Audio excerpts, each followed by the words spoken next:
I never thought a happy party could turn into chaos. The room was filled with laughter, music, and clinking glasses until everything changed in a second.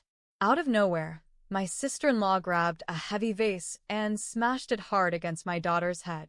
Her screams pierced the air. Before I could reach her, my sister-in-law struck again. This time his attack was even more devastating. Hello, my name is Elena Carter, and I am 35 years old.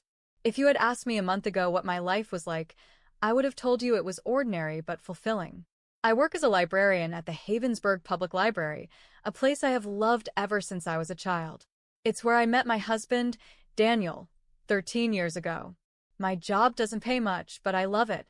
The feeling of handing a child their first book, seeing their eyes light up with curiosity, it makes everything worth it. On that particular May afternoon, the sun poured through the large windows of the children's section, casting a golden glow on the bookshelves. The room smelled of paper, old and new, mixed with the light scent of lavender air freshener. "Miss Elena, what book will you read to us next?" a small voice asked. I smiled at the little boy in front of me. I had barely opened my mouth to answer when my phone vibrated on the desk. I glanced at the screen. Daniel. I hesitated. He rarely called me during work. "I'm sorry, kids. I need to take this call," I said gently before stepping away. As soon as I answered, Daniel's voice was tense. "Elena, Mom wants us to meet at that place." I felt my stomach tighten. That place meant Margaret's estate on Willow Street, the enormous Victorian mansion where my mother-in-law, Margaret Lancaster, lived. She was a well-respected woman in Havensburg society, but for the past 13 years, she had made one thing very clear. She disapproved of me as her son's wife. "All right," I said, exhaling slowly. "I'll head there after I pick up Mia from school." I ended the call, but the uneasiness remained. For 13 years, Margaret had treated me like an outsider, always reminding me, in her polite yet cutting way, that a librarian wasn't worthy of the Lancaster name. And worst of all, she treated Mia the same way. After finishing work, I drove to Havensburg Middle School to pick up Mia, my 12-year-old daughter. She was waiting by the school gate, her backpack slung over one shoulder. Her long brown hair was tied into a simple ponytail, and her face brightened when she saw me, until she noticed the look on my face. "Mom?" she asked as she climbed into the passenger seat. "What's wrong?" I forced a small smile. "Nothing, sweetheart. We just have to make a quick stop before going home." Mia buckled her seatbelt. "Where?" I hesitated. "Your grandmother's house." The light faded from her expression. She stared out of the window, her hands gripping her backpack straps. "Oh," she murmured. I didn't blame her for feeling uneasy. Margaret had never been warm toward her either. While most grandmothers showered their grandchildren with love, Margaret only ever showed Mia cold indifference. She once told Daniel that Mia was library-raised, as if it was an insult. The drive to Willow Street was silent. The Lancaster estate was a towering Victorian mansion, its black iron gates standing tall against the early evening light. The long driveway led up to a house that looked like something out of a history book, beautiful, but intimidating. As we pulled up, I noticed a sleek black sports car already parked outside. Ashley's car. Ashley was Daniel's younger sister, 29 years old, and practically a replica of Margaret, cold, entitled, and always looking down on me.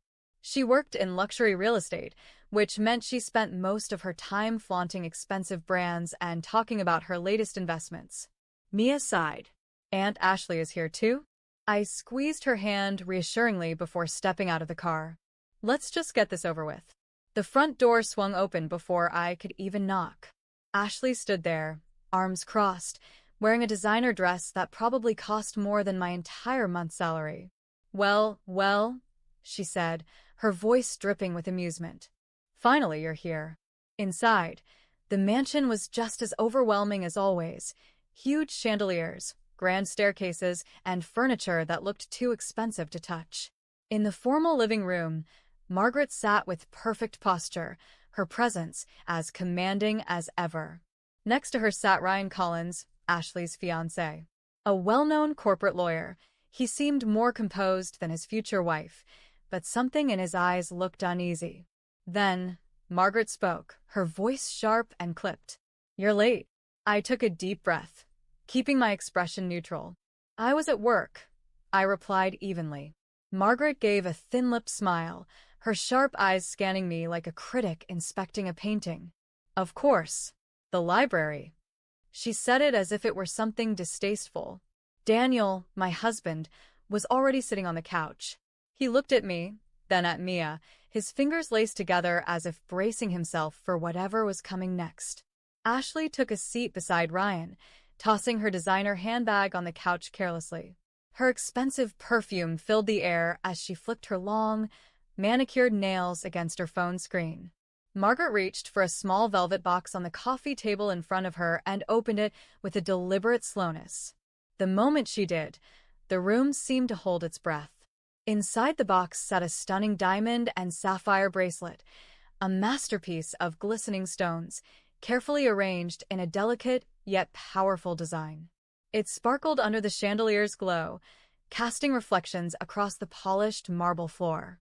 "This," Margaret said smoothly, "is the Lancaster family's heirloom, a bracelet that has been passed down for generations."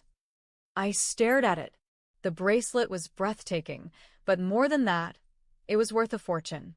Ashley leaned forward with a smug smile. "It's valued at $200,000. Mia's eyes widened slightly, though she remained silent. Margaret closed the box with a soft snap and looked at Ashley. "As the eldest daughter, this was meant for me," Ashley announced, her voice laced with arrogance. "And I will be wearing it at my wedding." Of course. This whole meeting was about the wedding. Ryan shifted uncomfortably in his seat, offering Ashley a weak smile. Something about his expression seemed off, but I couldn't place it. Margaret's gaze flickered toward Mia, then back to me. "Make sure your daughter understands that this bracelet is not something to be touched." The air in the room grew colder. I felt Mia stiffen beside me. The implication was clear. She thought Mia wasn't trustworthy enough to be near something so valuable. Anger simmered inside me, but I kept my voice steady. Mia would never touch something that isn't hers. Margaret's eyes held that same icy judgment. I would hope so. I clenched my jaw, resisting the urge to respond with something I'd regret.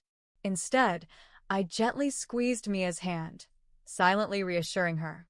Daniel, as expected, said nothing. Ashley smirked. "Well, we'll see you both tomorrow at the church. Try not to be late this time." Margaret dismissed us with a simple wave of her hand. The conversation was over. As Mia and I left the mansion, I exhaled deeply, tension still knotted in my chest. I had no idea that this bracelet would soon become the center of a storm that would destroy the Lancaster family's reputation forever. The next day, the Lancaster wedding was set to take place at St. Helena's Cathedral, a grand old church in the heart of Havensburg. The sky was a clear, brilliant blue, sunlight streaming through the tall stained glass windows as guests filled the pews. The venue was extravagant, exactly as Margaret would have wanted. Dozens of high-profile guests from the city's elite had gathered, including corporate executives, lawyers, and politicians. Mia stood beside me in her pale pink dress, looking elegant yet nervous. She had been excited about the wedding, despite everything, but I could tell she was on edge. "Mom," she whispered as I adjusted her hair clip, "everything will go well today, right?" I smiled at her, though a faint unease gnawed at me. "Yes, sweetheart. It'll be a beautiful ceremony." Or at least, that's what I hoped. In the main hall, I spotted Ryan at the altar, dressed in a classic black tuxedo. He looked sharp, but his jaw was tight, his expression unreadable. Something felt off. Ashley, the bride, was still in the preparation room, making last-minute adjustments to her gown. Margaret was with her, overseeing everything like a royal advisor. Then, a loud, piercing scream echoed through the cathedral. The entire room went silent. My bracelet is gone." The voice belonged to Ashley. Within moments, Margaret, Ryan, and several guests rushed toward the preparation room, with Daniel, Mia and me following behind. Inside, Ashley stood in front of a luxurious vanity mirror, her face twisted in panic. Her hands were trembling, her perfectly manicured nails clutching the air as if trying to grab something invisible. "The bracelet," she gasped, turning toward the crowd forming at the doorway. "My diamond bracelet. Someone stole it." Gasps filled the room. Margaret's face turned pale. "What do you mean it's stolen?" "I left it right here on the dressing table while I was fixing my veil," Ashley insisted, pointing to the empty spot. "And now it's gone." Silence hung heavy in the air, tension crackling like an electric wire. Then, Ashley's wide eyes suddenly locked onto Mia. The shift was instant. Her face darkened with accusation. "That child," she shouted, her voice shaking with fury. A stunned murmur swept through the guests. Mia's eyes widened in shock. "What? No. I didn't. I saw her come into the room earlier," Ashley continued, pointing at my daughter with trembling fingers. "She took it. That girl stole my bracelet." A collective gasp rippled through the crowd. Margaret stepped forward, her expression cold and unforgiving. "Mia," she said slowly, voice edged with venom. "Is this true?" My heart pounded violently as I instinctively pulled Mia close to me. "No," Mia cried, her voice breaking. "I swear I didn't take anything." But the whispers had already begun. "A librarian's daughter?" someone muttered. "That's why she was here," another guest whispered. Margaret folded her arms, a cruel glint in her eyes. "It makes sense. People raised around books never have much money." Perhaps the temptation was too strong. A raw, fiery rage surged through me. "Mia would never steal from anyone," I said firmly, my voice shaking with restrained fury. "And you know that." But Ashley was already stepping forward, her face contorted in fury. "You little liar," she shrieked. Before I could react, she grabbed a porcelain vase from the vanity and swung it straight at Mia's head. The impact was brutal. The vase shattered instantly, and Mia collapsed to the floor with a cry of pain. Blood trickled down her forehead. The room froze. Gasps echoed through the cathedral, some in shock, others in horror. "Ashley!" Ryan shouted, his voice laced with disbelief. Daniel, who had been silent for far too long, finally snapped. His face twisted with fury as he stepped between Ashley and Mia. "Are you out of your mind?" he thundered. "You just hit a child." Ashley's chest heaved with rage, but before she could open her mouth, "Someone call the police." Daniel's voice boomed. The room remained frozen in shock, Ashley still panting with rage, her hands trembling. Mia lay on the floor, blood trickling from the cut on her forehead. I dropped to my knees, cradling my daughter's face as she whimpered in pain. "Sho, baby, I've got you," I whispered, my hands shaking as I wiped the blood from her skin. Meanwhile, Daniel stood firm, his eyes burning with anger. I said, "Someone call the police," he demanded again, his voice thundering through the room. A hushed murmur swept through the guests. No one had ever seen Daniel Lancaster, Margaret's son, the man who had always avoided confrontation, this furious before. Ashley took a step back, her confidence faltering for the first time. She's lying. She stole my bracelet." But then, a new voice cut through the chaos. "No, she didn't." Everyone turned. Ryan stood there, his jaw clenched, his expression one of pure disgust. "Ashley, stop lying," he said coldly. "We both know what really happened." Ashley's face twisted in shock. "What? Ryan, what are you talking about?" Ryan turned to the gathered crowd, taking a deep breath before speaking. "I wasn't going to say anything," he admitted.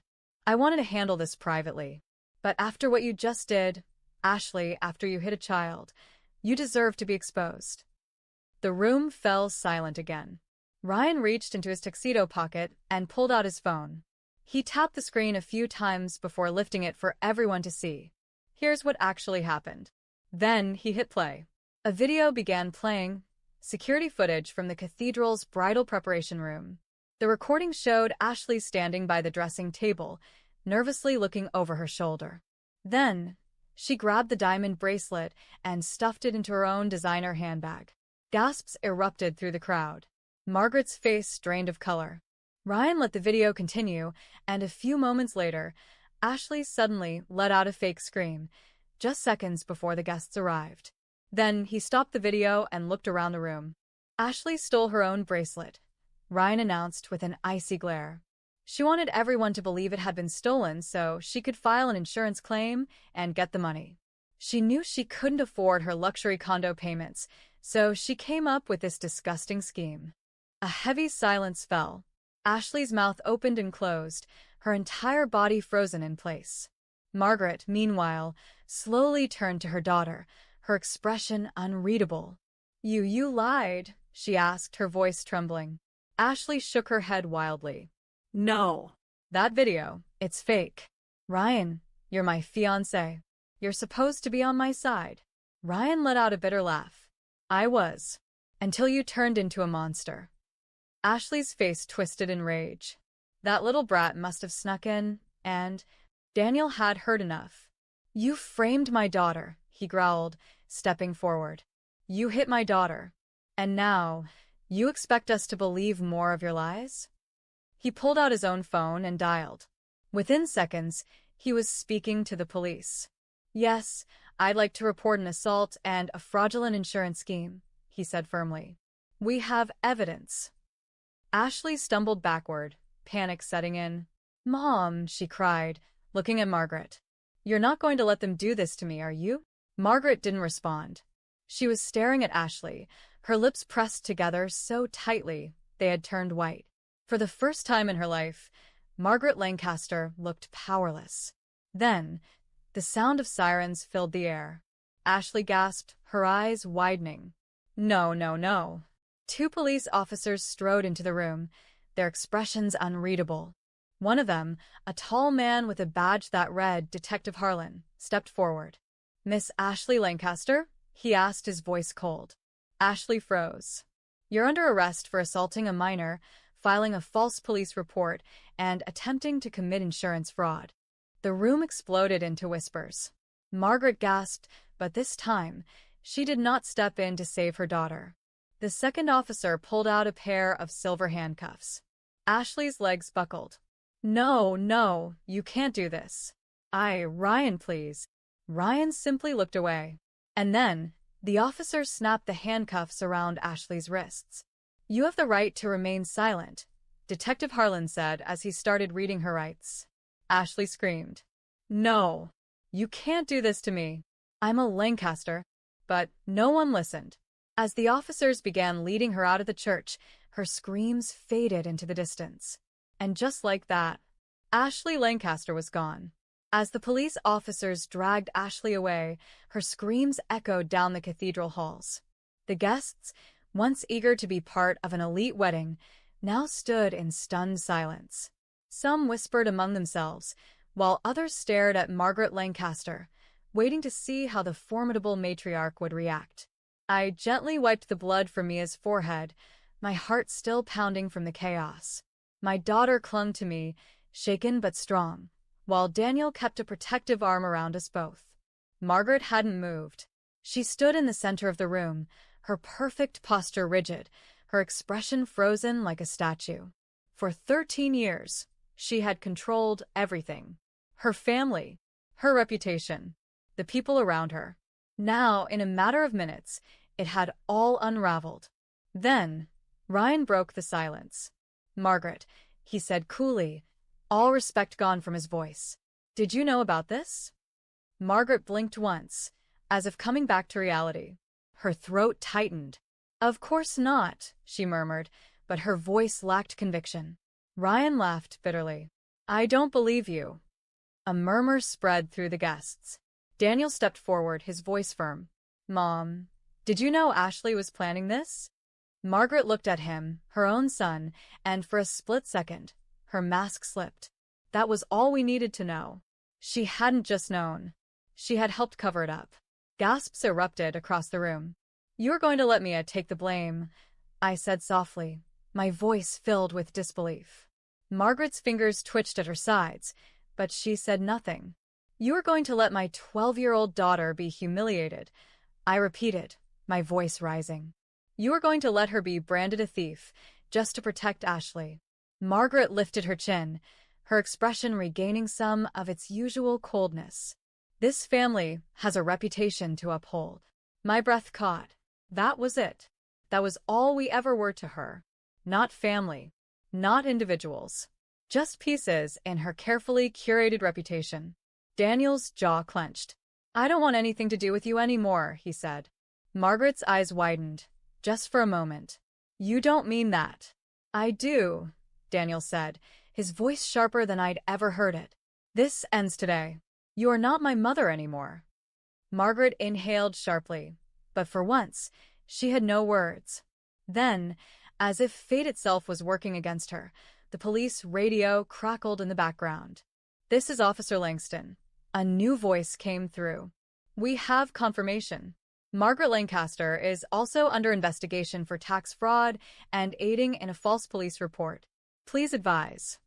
The entire room gasped. Margaret's head snapped up, her face draining of color. No, she whispered, her voice finally breaking. Detective Harlan stepped forward. Margaret Lancaster, you are under investigation for conspiracy, obstruction of justice, and financial fraud. You will need to come with us for questioning. The guests erupted into whispers. Margaret, the untouchable Margaret Lancaster, was finally exposed. She staggered back, as if reality was crashing down on her all at once. This is ridiculous, she muttered, her voice hollow. I am Margaret Lancaster. The detective didn't wait. Two officers stepped forward, grabbing her by the arms. Margaret didn't scream like Ashley. She simply stared ahead, her hands shaking violently. As she was led away, her gaze briefly met mine. For the first time in 13 years, I saw fear in her eyes. Then she was gone.